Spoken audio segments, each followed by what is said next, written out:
Good morning students. बेटा अब हम इसके जो लास्ट हमारे रह गए थे दीर्घ उत्तर प्रश्न, ये वाले हम करेंगे। तो स्टार्ट करते हैं। कवि ने अपने बचपन में छिपकर पैसे क्यों बोए थे? कवि ने अपने बचपन में छिपकर पैसे क्यों बोए थे? तो ये नंबरिंग है। क्या का उत्तर? कवि ने अपने बचपन में छिपकर पैसे इसलिए बोए थे क्योंकि वह एक मोटा सेठ बनना चाहता था, लेकिन उसे पता नहीं था कि पैसों का पेड़ नहीं होता। वह छोटा था, उसमें इतनी बुद्धि नहीं थी, वह बिना मेहनत के ही अमीर बनना चाहता था। छोटे बच्चों को इतनी समझ नहीं होती कि पैसों के तो पेड़ नहीं होते, है ना। नेक्स्ट करो। अचानक मिट्टी में सेम के बीज बोने का विचार कवि को कब आया? जब कवि बड़ा हो गया, तब उसे पता चल गया कि पैसों का पेड़ नहीं होता। इसी वजह से उसने 50 वर्ष बाद सेम के बीज बोए।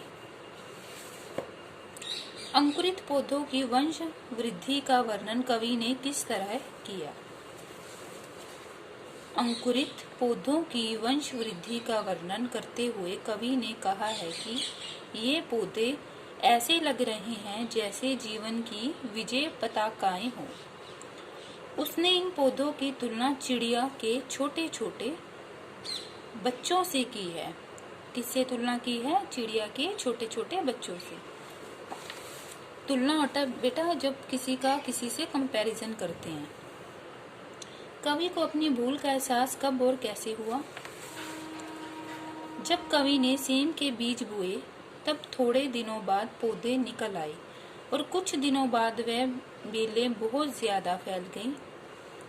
जब कवि को पता चला कि किस प्रकार पौधों की वंश वृद्धि होती है, तब कवि को अपनी पैसों का पेड़ बोने वाली भूल का एहसास हुआ, क्योंकि तब तक कवि बड़ा हो चुका था, उसको समझ आ चुकी थी, इसलिए उसको भूल का एहसास हुआ।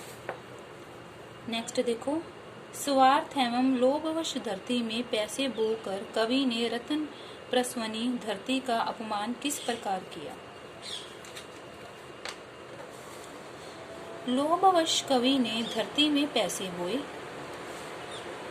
वह स्वार्थी बन गया था। वह कम समय में ही अमीर बनना चाहता था।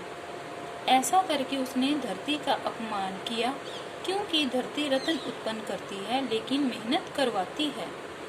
मेहनत करवाती है मतलब जब कोई फसल उगाता है तो उसकी देखभाल भी तो करनी पड़ती है ना, तो वो मेहनत ही हुई। और कवि बिना मेहनत के ही धन प्राप्त करना चाहता था। लास्ट क्वेश्चन है। देश की धरती सुनहली फसलें कब उगलेंगी? कवि का मानना है कि हम धरती में जैसा बोते हैं वह हमें वैसा ही फल देती है। कवि चाहता है कि हम धरती में ऐसा अनाज उगाएंगे जिसको खाकर लोगों में समानता, मानवता जैसे गुणों का संचार हो। ठीक है, तो ये थे हमारे दीर्घ क्वेश्चन आंसर्स। तो हमारा ये चैप्टर के क्वेश्चन आंसर खत्म होते हैं।